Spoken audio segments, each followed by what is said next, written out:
Clear. ఇప్పుడు హిందువులు ఆరాధిస్తున్న దేవుళ్ళు దేవతలు ట్రైబల్స్ యొక్క దేవుడు కాదు, కానీ వాళ్ళ వేరే దేవుడు కాదు. ఇవి రికగ్నైజేషన్లోనికి రాలేదు, ప్రభుత్వం నుంచి లేక వరల్డ్ వైడ్గా గుర్తింపు రాలేదు. అటువంటి ఇంకా చాలా ఉన్నాయి లెక్కలేక. సో ఆ విధంగా ప్రపంచంలో ఎన్నో మతాలు ఉన్నాయి, కానీ ఈ యొక్క మతాల్లో మనం గమనిస్తే ఈ మతాలన్నీ కూడా రకరకాల దేవుళ్ళు దేవతలను తయారు చేస్తున్నారు. ఇక ఈరోజు మనము హిందూ మతం యొక్క ప్రత్యేకతను చూస్తున్నాం. పోయినసారి రాని వాళ్ళు ఎవరన్నారా? మొన్న క్లాస్ చెప్పిన ప్రపంచంలో అత్యధిక పెద్ద మతం క్రైస్తవ్యం 33.32%. తర్వాత అతిపెద్ద మతము 21% ఉన్నది ముస్లిం మతం. ఆ తర్వాత మతాలను నమ్మని వాడు నాస్తికులు, చార్వాకులు, హేతువాదులు, భౌతికవాదులు వీళ్ళందరూ ఉన్నారు. వీళ్ళు 14% ప్రపంచంలో ఉన్నారు. ఆ తర్వాత 13% హిందువులు ఉన్నారు. ఆ తర్వాత 5% బౌద్ధ మతస్థులు ఉన్నారు. ఇక చైనా, షింటో ఇటువంటి చిన్న చిన్న మతాలు ఉన్నాయి కదా, అటువంటివన్నీ కూడా 12% ఉన్నారు.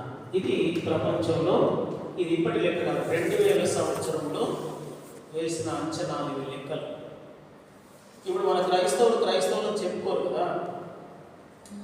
భారతదేశంలో ఉన్న ప్రాబ్లం ఏంటంటే క్రైస్తవులు అని చెప్పుకోరు. మేము ఎస్సీసీ అంటారు. ఎందుకని?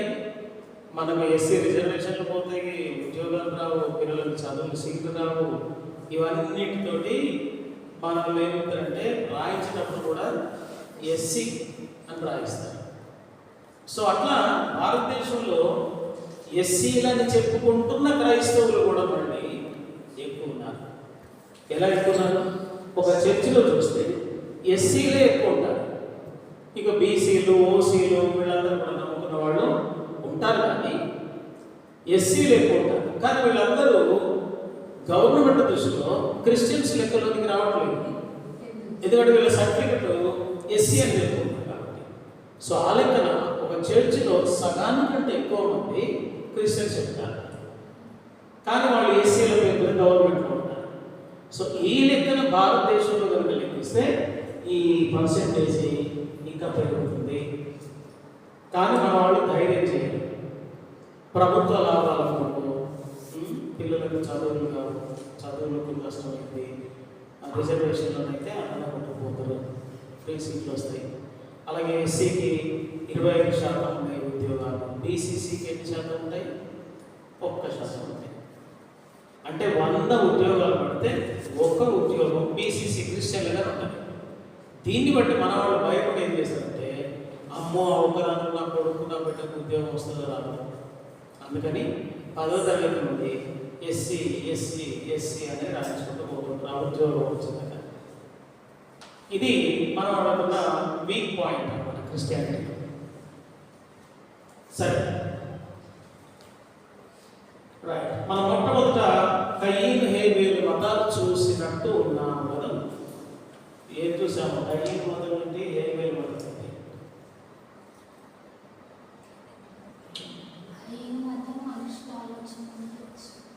మనుషుని ఆలోచన వచ్చింది. హేబేలుది ఎట్లా తెలుసు దేవుడిది ఆలోచన ఏం వచ్చిందని? ఇక మనకు నచ్చినోడల్లా దేవుడి మనిషి, మనకు నచ్చినోడల్లా సైతాన్ మనిషి అన్నట్ట. ఈయనకు హేబేలుకు దేవుని మతము లేక దేవుని ఆలోచనే వచ్చింది అని మనం ఎలా చెప్పగలము?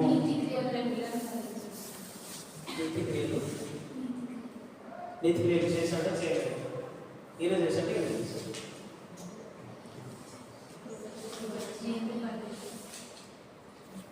పోయిన క్లాస్లో అందరు ఉన్నారా? మరి కొందరు ఎట్లా మొదలు పెడుతున్నారు? కొన్నిసార్లు లేదు చాలా చెప్పేవాళ్ళు, కానీ కొన్నిసార్లు లేదందుకు చెప్పలేకపోతున్నా. నాకు వాళ్ళ కొత్త మొహాలు పెడితే నాకు డౌట్ వస్తుంది. రైట్. హేబేలు దేవుని మతంలో అవలంబించాడని మనకి ఎలా తెలుసు? గొర్రెపిల్లను అర్పిస్తే దేవుని మతం అన్నట్టు పావులను అర్పిస్తాను. ఒప్పుకోడు దేవుడు. నేను కూరగాయలు సభ్య పెడతాను దేవుడికి. ఒప్పుకోడా? ఎందుకు ఒప్పుకోడు?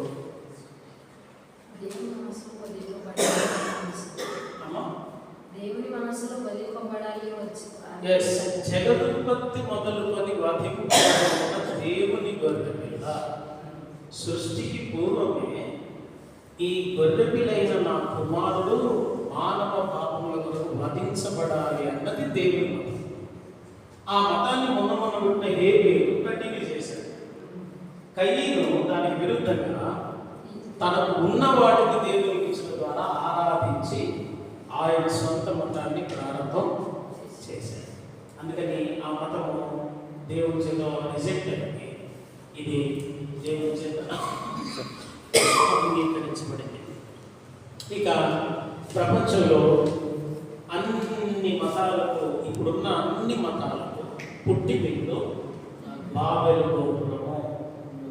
ఈ బాబెలు గోపురం నుండి ప్రపంచంలో దేవ విరోధ మతాలన్నిటికీ మూలమైంది. ఎవడు వాడు? నిమ్రోద్ అన్నవాడు. వీడు బాబెలు గోపురం కట్టించాడు. జగ్గూరత్ అనే దేవాలయంలో కూడా కట్టించాడు. సో తద్వారా దేవుని మతమును లేకుండా చేసి వాడి మతము ఈ భూమి మీద తీసుకొచ్చే ప్రయత్నం చేశాడు. సో వీడు స్థాపించినవే, వీడు కట్టించిన పట్టణాలే బబులోను, సుమేరియా, అస్సీరియా. ఇవన్నీ కూడా ఇక్కడ నినివే పట్టణం చూసారా? ఈ నినివే పట్టణాన్ని వాడే కట్టించాడు. నినివే పట్టణస్తులు ఎంత క్రూరస్తులు మీకు తెలుసు కదా. ఎంత భయంకరం వాళ్ళు, ఎంత భయంకరం నినివే పట్టణస్తులు. యోనా అసలు ఎందుకు ప్రవక్త అయి ఉండి అక్కడికి ఎందుకు వెళ్ళాలన్నాడు? దేవుని కోపం మీ మీదకి వస్తుందంటే, దేవుని కోపం రాకపోతే వాళ్ళ కోపం నా మీదకి వచ్చి నన్ను నాశనం చేసి పడేశాడు. అంత క్రూరులు వాళ్ళు, వాళ్ళ దగ్గర నేను పోల్చదని తర్షీషుకు ఓడెక్కాడు. నినివే ఏమో మధ్యధర సముద్రంలో తూర్పు వైపు ఉంటుంది. తర్షీషు బ్రిటిషే. సో బ్రిటిష్ మధ్యధర సముద్రానికి పడమటి వైపు ఉంటుంది. సో ఈయన తూర్పుకు వెళ్ళమంటే పడమటికి వెళ్ళిపోయాడు. ఆ విధంగా చాలా దూరులు ఈ నినివే మనుషులు. దీన్ని పునాదేశంలో ఈయన కాబట్టి వీడు మహాక్రూరుడే ప్రపంచంలో. సో ఇక్కడ రాయబడిన అశ్షూరుడు కట్టించాడు, కల్నే కట్టించాడు, ఇట్లా ఈ పట్టణాలన్నీ కట్టించాడు అని ఉంది. రైట్. సో వీళ్ళను దేవుళ్ళుగా ఆరాధన చేశారు కదండి. ఎవరు మొట్టమొదట?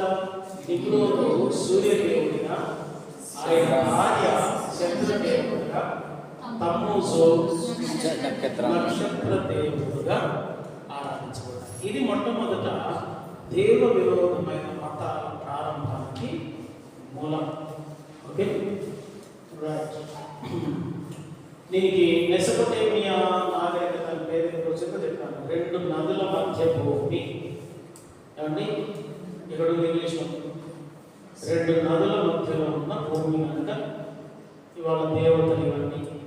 ఓకే, ఈ బబులోనులో ప్రారంభమైన మతమే ప్రపంచం అంతట్లో ఉంటుందని చెప్తున్నాను. ఎందుకని తలను బట్టే శరీరం అంతా నడుస్తుంది కాబట్టి బబులోనులో ప్రారంభమైన మతం యొక్క ఆచారాలే పారసీక రాజ్యంలోను, గ్రీకు సామ్రాజ్యంలోను, రోములోను, అలాగే రాబోయే ప్రపంచ దశరాజ్య కూటమిలో రాబోయే ప్రపంచ దశరాజ్య కూటమిలోనూ ఉండబోతున్న మతం. అంటే బబులోను స్థాపించిన వాడు నిమ్రోదు. ఇక్కడ ప్రారంభమైన మతమే ప్రపంచంలో ఆయా రీతులుగా, ఆయా ఆచారాలుగా ప్రపంచం చివరి వరకు ఉండబోతుంది, ప్రపంచం ముగింపు వరకు. సో తలను బట్టే శరీరం అంతా నడుస్తుంది కాబట్టి నెబుకద్నెజరుకి తలను చూపించాడు. నీ దేశంలో ఏ ఏ మతాలు, ఆచారాలు ఉన్నాయో అవన్నీ ప్రపంచంలో తర్వాత ఉండబోతున్నాయి. ఇది తర్వాత మనం ఈజిప్ట్ మతాన్ని చూసాం కదండి.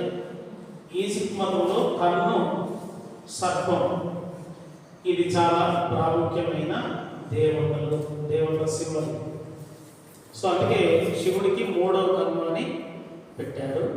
అలాగే హిందూ మతంలో శివుడి మెడలో సర్పం ఉంటుంది. విష్ణువు యొక్క సెంచరీ మరుపు కూడా సర్పమే.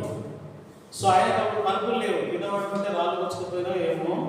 ఇక ఆయన పరపెట్లంటే ఆ పాము చుట్ట చుట్టుకొని ఉంటే దాంట్లో పడుకుంటే సెంచరీ పరుపులో పడుకున్నంత మంచి నిద్రతో వచ్చింది. ప్లస్ భార్య ఊపుతా ఉన్నారు ఎప్పుడు అంటే సముద్రం మీద వచ్చే గాలి సరిపోదు ఆయనకు, బాడీలో హీట్ ఎక్కువ కావచ్చు ఆయనకు.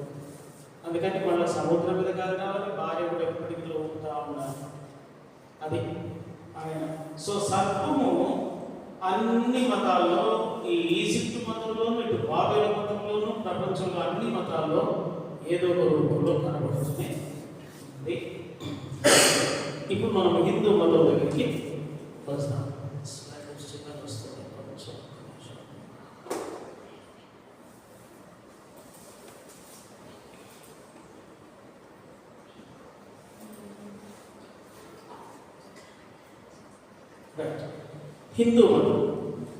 హిందూ మతం అనేది దానికి ప్రారంభం అన్నది ఎప్పుడో ఎవరికీ తెలియదు.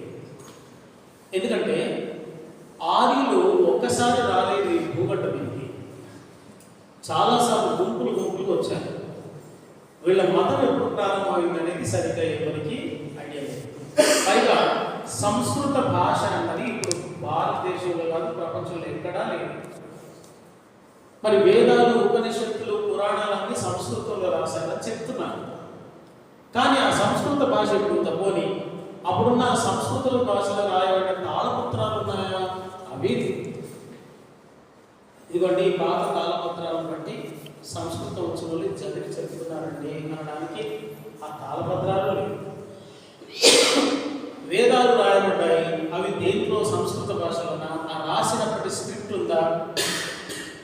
ఆకుల మీదనో, చెక్కల మీదనో, ఎక్కడ రాయి మీదనో ఎక్కడ రాసి ఉందా? నేను కర్ణాటక రాష్ట్రానికి వెళ్ళాను, బెంగళూరుకి. వెళ్తే ఒక దేవాలయం చూద్దామని వెళ్తున్నాను. వెళ్తుంటే ఆ రాళ్ల మీద ఒక భాష రాసుకుని ఫోటో తీసుకుని ఇది ఏ భాష అని ఇంత వెతికినా దొరుకుతలేదు. అది దేవనగరి లిపి అని చెప్పాడు ఆ పూజారిని అడిగితే. దేవనగరి లిపి అది ఇప్పుడు ఉందా అంటే లేదన్నాడు. మరి ఇది ఎవరు చదవగలరు, ఇది ఎవరు అర్థం చెప్పగలరు దీనికి అంటే మీకు తెలుసా అంటే నాకు కూడా తెలియదండి అన్నాడు. మరి ఇది దేవనగరి లిపి అని మీరు ఎక్కడ చెప్పగలిగారు అంటే మా పెద్దలు చెప్పారు.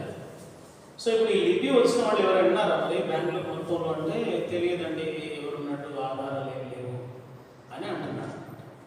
అంటే అక్షరాలు ఏవో రాసి ఉన్నాయి రాళ్ళ మీద, కానీ వాటి భావం ఇప్పుడు తెలిసిన వాళ్ళు ఎవరు లేరు. సంస్కృత భాష కూడా వాస్తవానికి ఎలాంటి అక్షరాలతో రాశారో అనేది ఇప్పటి వరకు ఎవరికి తెలియవు. అక్షరాలు ఎలా ఉంటారు కానీ రాశారని చెప్పారు. అవైతే హిందీలో మొట్టమొదటి ముద్రించబడ్డాయి, తర్వాత ఇతర భాషల్లోనికి భారతదేశంలో ముద్రించబడుతూ వచ్చాయి. రైట్. సో ఇది మామూలుగా లెక్కలు వేసి చెప్తున్నారు. 2500 సంవత్సరాల క్రితం ప్రారంభమైనది. 400 సంవత్సరాల వరకు పురాణాలు, భవిష్య పురాణం చివరిది. ఆ భవిష్య పురాణం నా దగ్గర ఉంది. ఆ భవిష్య పురాణం 400 సంవత్సరాల రాసిన తెలుపుతారు. సరే, ఇది భారత గడ్డ, ఇది పాకిస్తాన్. ఇప్పుడు ఇటు జర్మనీ నుండి, ఇటు ఇరాన్ ప్రాంతంలో నుండి ఇలా గుంపులుగా వలస వచ్చారు ఆర్యులు. ఇక్కడ నుంచి సింధు నది పారుతూ ఉంటుంది అన్నమాట. సో ఈ సింధు నది ప్రక్కన వీళ్ళు ఈ నివాసాలు ఏర్పాటు చేసుకున్నారు ఆర్యులు వచ్చి. అప్పటికే ద్రావిడులు మొదట వచ్చారు మాట్లాడటానికి.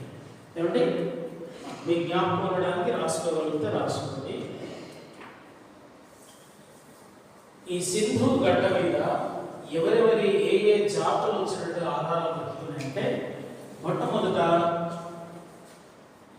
ఇట్లా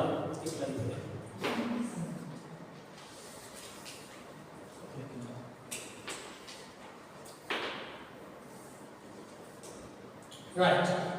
మొట్టమొదట మంగోలియన్లు అనే జాతి వాళ్ళు వచ్చారు. వీళ్ళు ఇప్పుడు భారతదేశంలో లేరు, కానీ చైనాలో ఇంకోటికి మంగోలియన్ జాతి అనేది ఒకటి ఉంది, ఇంకా చైనా దేశం. అంటే ఇక్కడికి వచ్చి ఇక్కడ నుండి మళ్ళీ అటు వలస వెళ్ళిపోయారు వాళ్ళు, ప్రయాణం చేసుకుంటారు. లేకపోతే ఈ తర్వాత ద్రావిడులు వచ్చారు. ఈ ద్రావిడులు వీళ్ళకి మధ్యలో యుద్ధాలు జరిగాయి. సో వీళ్ళు ఈ ద్రావిడుల దాడి తట్టుకోలేక వీళ్ళు చైనా వైపు వెళ్ళిపోయారు. ఆ తర్వాత ద్రావిడులు ఇక్కడ స్థిర నివాసం ఏర్పాటు చేసుకున్నారు. ఆ తర్వాత ఆర్యులు అన్న వాళ్ళు వచ్చారు. ఈ ఆర్యుల తర్వాత మనకు చరిత్రలో ఇక మొఘలాయులు, అంటే ఇస్లామిక్ మొఘలాయులు,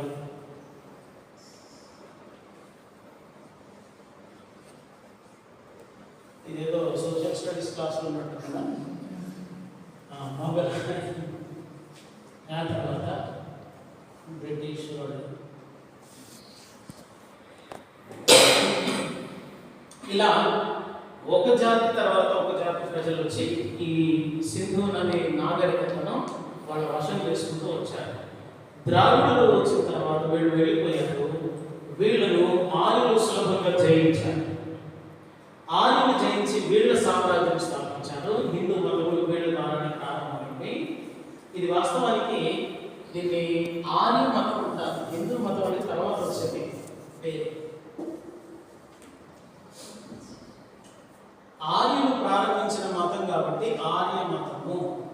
దీన్ని స్వామి దయానంద సరస్వతి అని హిందూయిజంలో 18th సెంచరీలో ఒక ఆయన ఉండేవాడు. ఆయన ఈ మతానికి ఆర్య మతం పెట్టకుండా ఆర్య సమాజం అని పెట్టాడు. ఇప్పటికీ ఉన్నాయి ఆర్య సమాజం అనే గుంపులు. ఆర్య సమాజం వాళ్ళు విగ్రహారాధన నమ్మకం. ఆర్య సమాజం ఇట్లనే మన చర్చి లాగానే ప్లేన్గా కట్టుకుంటారు. మనమన్నా కనీసం సిల్వలు పెట్టుకుంటాము, ఇంకేదేదో చిన్న చిన్న బొమ్మలు పెడతాం కదా. ఆర్య సమాజంలో ఏ బొమ్మలు ఉండవు. వేదాలే మనకు ప్రాముఖ్యం. ఉపనిషత్తులు కాదు, పురాణాలు కాదు, రామాయణం కాదు, మహాభారతం కాదు, భగవద్గీత. వేదాలు మాత్రమే మనకు ప్రాముఖ్యమే, ప్రామాణికమే అని వీళ్ళు భావిస్తారు ఇక్కడ. సో వీళ్ళు ఆర్య సమాజం మందిరానికి వెళ్తే ఆర్య సమాజం వాళ్ళ దగ్గర మన విగ్రహారాధన గురించి మాట్లాడితే ప్రయోజనం లేదు, టైం వేస్ట్. ఎందుకంటే వీళ్ళు విగ్రహారాధన చేయరు. భగవంతుడు శక్తి స్వరూపుడు, ఆయన ఒక శక్తిగా ఉన్నాడు అంతే తప్ప ఆయనకి ఏ విగ్రహము లేదు అని వీళ్ళు చెప్తారు. ఈయన రాసిన గ్రంథం ఏంటంటే స్వామి దయానంద సరస్వతి సత్యవేద ప్రకాశిని అనే గ్రంథం రాశారు.